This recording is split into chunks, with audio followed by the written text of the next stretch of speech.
yung pintuan, no? Gagraduate ako. Viral na sa social media ang video ito nakuha ni Youth Scooper James Cubelo sa LRT1 dakong alas 6 ng hapon kagabi. Makikita bukas ang pintuan ng LRT habang tumatakbo. Bukas! Oh, delikado pero saya.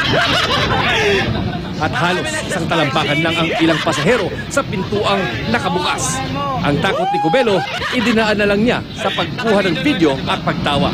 Yeah, masaya to. Promise. Literally. Hi.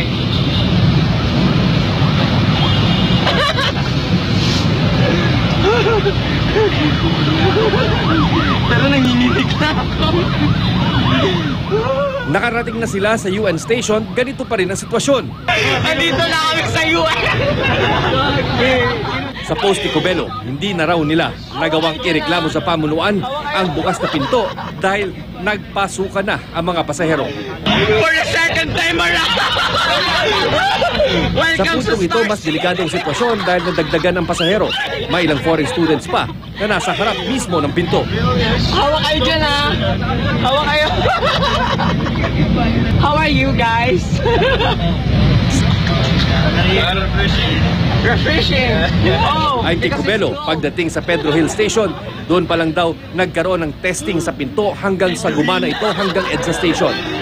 Ayon sa concessionaire ng LRT na Light Rail Manila Corporation o LRMC, nagsimulang aberya sa southbound track ng Central Station kagabi. Hindi raw nagsara ang pintuan ng isang bagon habang paalis ng istasyon. Pagdating sa susunod na istasyon, nagsara ng normal ang pintuan, pero bigla itong nagbukas patungong Pedro Hill Station. Iniimbestigahan na ng LRMC kung bakit walang gwardiya na agad nakapagbigay alam sa Central Control na bukas ang pintuan ng mga tren habang paalis ng istasyon. When we took over, chinek namin lahat yun, in-order namin lahat yung pyesa na kailangan kasi papalitan namin lahat yun. Ang mga regular na pasahero ng LRT1 nababahala sa nangyari pero wala naman daw magagawa kundi sumakay pa rin. Kailangan din po kasing sumakay kasi mas mabilis po yung LRT kaysa mag-jeep po. So sasakay ka pa rin whether bumubukas or hindi yung doors habang tumatakbo? Opo, pero sana gawin nilang mas safe yung trains. Pero ang Light Rail Transit Authority, ang ahensya ng gobyernong nangangasiwa sa LRT system, pinananagot ang LRMC sa nangyari. Nalagay raw sa panganib ang buhay ng mga pasahero na paglabag sa mga pinasok na concessionaire agreement sa pagitan ng LRTA at LRMC. September 2015, nag-take over ang LRMC sa LRT1. Kasama sa kasunduan ang pag-rehabilitate at pagsasaayos ng mga lumang bagon ng LRT1. Shino Gaston, nakatutok, 24 oras.